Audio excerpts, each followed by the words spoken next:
Hey guys, this is Edwin. I'm really excited to do this because this is my first video in YouTube, and uh, first of all, I will introduce myself. Like, my name is Edwin, and I'm doing my master's in engineering management at Macquarie University, and it's in Sydney. Properly, it's in Northride, and ഞാനിവിടെ എത്തുന്നത് last ഫെബ്രുവരിയിലാണ്. 2024 ഫെബ്രുവരിയിലാണ് ഞാനിവിടെ എത്തുന്നത്. അപ്പോൾ ഞാൻ നേരത്തെ പറഞ്ഞല്ലോ, first video ആണ്. എനിക്കറിയില്ല ഇതെങ്ങനെയാവും, എന്തായി തീരുമോ എനിക്കറിയില്ല. സോ ഞാൻ വിചാരിച്ചു യൂട്യൂബ് ഇവിടെ വരുന്നവരെല്ലാവരും ഒരുവിധം എല്ലാവരും യൂട്യൂബ് തുറക്കുന്നുണ്ട്. അപ്പോൾ വൈ നോട്ട് സ്റ്റാർട്ട് ചെയ്തോടെ. അപ്പോൾ കണ്ടന്റ് ഇല്ല, എന്ത് ചെയ്യും? എല്ലാവരും ചെയ്യണ പോലെ മൊത്തം ബ്ലോഗിങ്ങും അത് മാത്രമല്ല, ഇൻഫോർമേറ്റീവായിട്ട് എന്തെങ്കിലും ഒന്ന് ചെയ്യാം എന്ന് വിചാരിക്കുന്നു. അപ്പോൾ എയർപോർട്ടിൽ ഇറങ്ങി കഴിഞ്ഞാൽ നമ്മൾ എങ്ങോട്ട് പോകണം, എവിടെ പോയാൽ ക്യാബ് കിട്ടും, എവിടെ പോയാൽ റെയിൽവേ സ്റ്റേഷനിലേക്കുള്ള വഴി എങ്ങനെയാണ്, റെയിൽവേ ടിക്കറ്റ് എടുക്കുന്നത് എങ്ങനെയാണ് എന്നുള്ള കാര്യങ്ങളൊക്കെ ഒന്ന് ബന്ധപ്പെടുത്തി ചെയ്യാം എന്ന് വിചാരിക്കണം. നമുക്ക് ഇഷ്ടപ്പെടുകയാണെങ്കിൽ സബ്സ്ക്രൈബ്, പിന്നെ ബെല്ലൈക്കൺ അടിക്കുക, അങ്ങനത്തെ കാര്യങ്ങൾ ചെയ്യാം. Okay, so once again, this is Edwin and you are watching OC Days.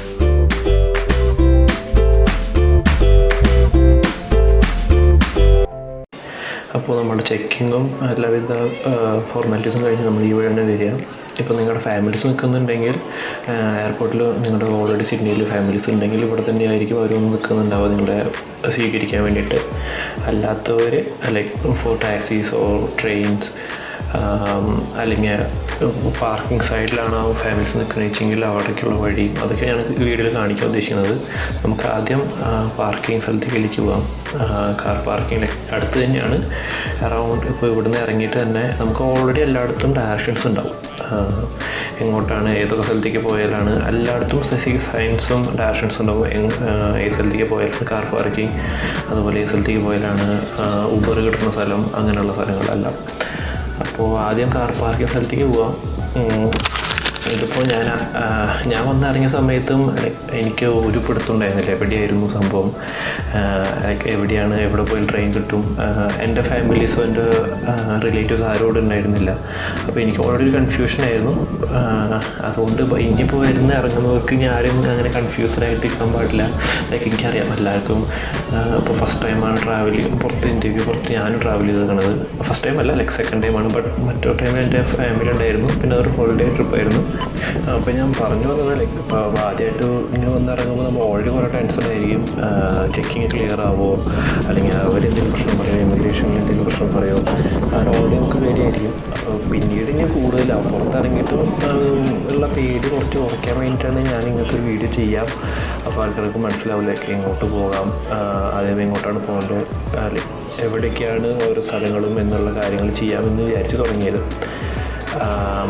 ഇപ്പോൾ ഈ പോകുന്ന വഴി തന്നെയാണ് സ്ട്രെയിറ്റ് പോയി പിന്നീട് റൈറ്റും ലെഫ്റ്റിലാണ് നമ്മുടെ കാർ പാർക്കിംഗ് സ്പേസസ് ഉള്ളത് വരുന്നത്.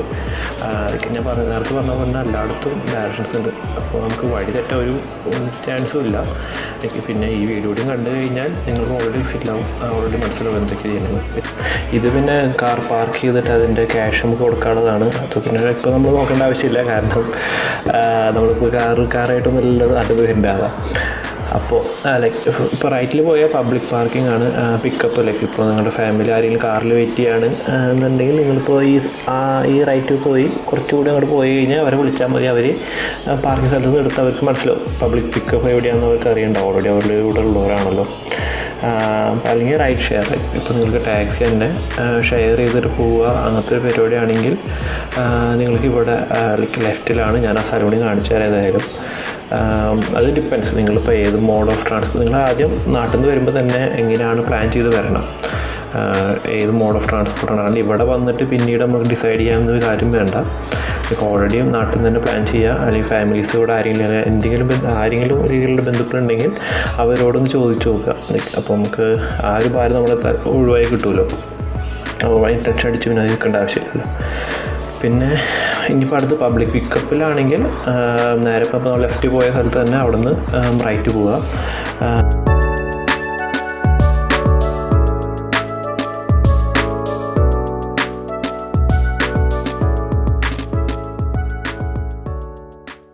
ഇറങ്ങുമ്പോൾ സിം ഉണ്ടാവില്ലല്ലോ നമ്മുടെ കയ്യിൽ, ഓൾറെഡി സിം ഉണ്ടാവില്ല, നമ്മൾ ആക്ടിവേറ്റ് ചെയ്തിട്ടുണ്ടാവില്ല. അപ്പോൾ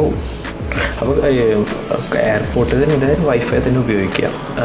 എനിക്ക് പറ്റിയ അബദ്ധമായിരുന്നു. എനിക്ക് എൻ്റെ ഞാൻ അവിടെ നിന്ന് ഇറങ്ങുമ്പോൾ നാട്ടിൽ നിന്ന് വരുമ്പോൾ തന്നെ ഓൾറെഡി ഞാൻ ഇവിടുത്തെ ഒരു പുള്ളിയെ വിളിച്ച് പറഞ്ഞിട്ടുണ്ടായിരുന്നു എന്നെ പിക്ക് ചെയ്യാൻ വരണം എന്ന രീതിയിൽ വിളിച്ച് പറഞ്ഞിട്ടുണ്ടായിരുന്നു. അപ്പോൾ ആ പുള്ളിയോട് വന്ന് വെയിറ്റ് ചെയ്തിട്ടുണ്ടായിരുന്നു. പക്ഷേ എനിക്ക് പുള്ളിയെ കോൺടാക്ട് ചെയ്യാൻ പറ്റുന്നില്ല. കാരണം ഏകദേശം ഈ പാർട്ടിലേക്ക് ഈ സ്ഥലത്ത് എത്തുമ്പോൾ നമ്മുടെ വൈഫൈ കട്ടായി പോകും, എയർപോർട്ടിൻ്റെ വൈഫൈ കട്ടായി പോകും. അപ്പോൾ ഞാൻ ചെയ്ത് പിന്നീട് തിരിച്ചു പോയി, പിന്നെ ആളെ വിളിച്ച് പിന്നെ തിരിച്ചു വരിക ചെയ്തത്. അപ്പോൾ ഇറ്റ്സ് ബെറ്റർ നമ്മൾ കുറച്ചുകൂടി എയർപോർട്ടിൻ്റെ അടുത്ത് നിന്ന് തന്നെ വൈഫൈ വഴി അല്ലെങ്കിൽ വാട്സാപ്പ് വഴി പുള്ളിനെ കോൾ ചെയ്യുക, കമ്മ്യൂണിക്കേഷൻ പ്രോപ്പറായി നടത്തുക. അതിനുശേഷം മാത്രം ഇങ്ങോട്ട് വരിക. കാരണം ഈ ഭാഗത്ത് എത്തുമ്പോൾ വൈഫൈ കട്ടായി പോകും. അല്ലെങ്കിൽ പിന്നെ ചെയ്യാവുന്നുള്ളത് അവിടെ നിന്ന് ഇറങ്ങുമ്പോൾ തന്നെ പുതിയ സിം എടുക്കുക. ഇപ്പോൾ ഇവിടെ തന്നെ ഓരോ ഓപ്റ്റിക്സിൻ്റെയോ അല്ലെങ്കിൽ വോഡോഫോണോ എല്ലാതും എയർപോർട്ടിൻ്റെ ഉള്ളിൽ തന്നെ ഉണ്ടാവും. അല്ലെങ്കിൽ അവിടെ നിന്ന് എടുക്കുക, എന്നിട്ട് സെറ്റപ്പ് ചെയ്ത് വിളിക്കാം. ഇനി അടുത്തതെന്ന് പറയുന്നത് നമുക്ക് ടാക്സി എടുക്കും. നമ്മളിപ്പോൾ ഓൾറെഡി ഇത് കണ്ടു, പബ്ലിക് പാർക്കിംഗ് സ്പേസിങ് കണ്ടു. ഇതിപ്പോൾ ഓൾറെഡി ഇതാണ്, ഈ വഴിയാണ് പുറത്ത് വരിക. നേരെ അങ്ങോട്ട് പോയി കഴിഞ്ഞാൽ നമ്മൾ നേരത്തെ പോയ സ്ഥലം, ലൈക്ക് അവിടുന്ന് ലെഫ്റ്റ് പോയാലാണ് ടാക്സി, ലൈക്ക് ഊബർ അല്ലെങ്കിൽ ദീദി അങ്ങനത്തെ ടാക്സീസ് ഒരു സ്ഥലം കിട്ടുന്ന സ്ഥലമുണ്ട്. അപ്പോൾ വരുന്നതിന് മുമ്പ് തന്നെ ഊബർ നമ്മൾ ഓൾറെഡി അപ്പോൾ നാട്ടിലുണ്ടായിരിക്കും, ഊബർ ഇൻസ്റ്റാൾ ചെയ്യുക. അപ്പോൾ അത് നമുക്ക് ഓർഡർ ചെയ്യാൻ പറ്റില്ല, ടാക്സീസ് ഓർഡർ ചെയ്യാൻ പറ്റും. ഫോറക്സ് കാർഡ് എന്നുള്ളൊരു കാർഡുണ്ട്. ആ കാർഡ് നാട്ടിൽ നിന്ന് എടുത്ത് ഒരു $1,000 ഞാൻ ഓൾറെഡി അതിൻ്റെ ഉള്ളിൽ ഇട്ടായിരുന്നു, ഫോറക്സ് കാർഡ്. അപ്പോൾ നമുക്ക് പ്രീപെയ്ഡാണ് സംഭവം. അതിൻ്റെ ലിങ്ക് ഞാൻ അടിയിൽ കൊടുക്കാം. ഫോറക്സ് കാർഡ് എങ്ങനെയാണ് അപ്ലൈ ചെയ്യേണ്ടതെന്നുള്ള സംഭവം ഞാൻ അടിയിൽ കൊടുക്കാം. അത് നമ്മൾ ഏത് കൺട്രിയിൽ വേണമെങ്കിലും ഉപയോഗിക്കാം. അപ്പോൾ നമുക്ക് ഈ കാർഡ് വെച്ച് നമുക്ക് പേയ്മെൻറ്റ് ചെയ്യാം. ക്യാഷ് നമുക്ക് എപ്പോഴും കയ്യിൽ കരുതേണ്ട ആവശ്യമില്ലല്ലേ, കയ്യിൽ നിന്ന് എവിടെയും പോയാലും വേണ്ടല്ലോ. അപ്പോൾ ഓൾറെഡി നമുക്ക് കാർഡാക്കി സൂക്ഷിച്ച് കഴിഞ്ഞാൽ നമുക്ക് സെക്യൂറാണ്. ഓക്കെ, അപ്പോൾ ഇവിടെയാണ് ഊബർ നമുക്ക് വന്ന് വരിക. ഓർഡർ ചെയ്ത് കഴിഞ്ഞാൽ നമുക്ക് ഊബർ സ്റ്റാൻഡ്സ് ഇവിടെയാണ് വരിക. ഇവിടെ തന്നെ ഓൾറെഡി ഓരോ സ്റ്റാൻഡുകളുണ്ടാവും. അപ്പോൾ അവരൊന്ന് വിളിച്ചാൽ നമുക്ക് മനസ്സിലാവില്ലേ, ഓൾറെഡി 9, 8, 5, 6, 7, 8 അങ്ങനെ ഓരോ സ്റ്റേഷൻസ് ഉണ്ട്. അപ്പോൾ അവരെ കോൺടാക്ട് ചെയ്ത് അവർ പറയും ഏത് പാർക്കിംഗ് സ്പേസിലാണ് വന്ന് കിടക്കണേന്ന് അവർ പറയും. അപ്പോൾ അതനുസരിച്ചിട്ട് നമ്മൾ അവിടെ പോയി നിന്നാൽ മതി, അല്ലെ കോൺടാക്ട് ചെയ്താൽ മതി അവരെ പിന്നീട്. ഓക്കെ, അപ്പോൾ നമുക്കിനി അടുത്തത് റെയിൽവേ സ്റ്റേഷനിലേക്കുള്ള വഴി നോക്കാം. Pause. I will do the railway station video as a second video because it will be the video will be too lengthy. So I will do it as a second video. I will upload it as soon as possible. So I think you liked the video till now. So if you did, just subscribe and hit the bell icon and like the video. And see you on the second video. Bye.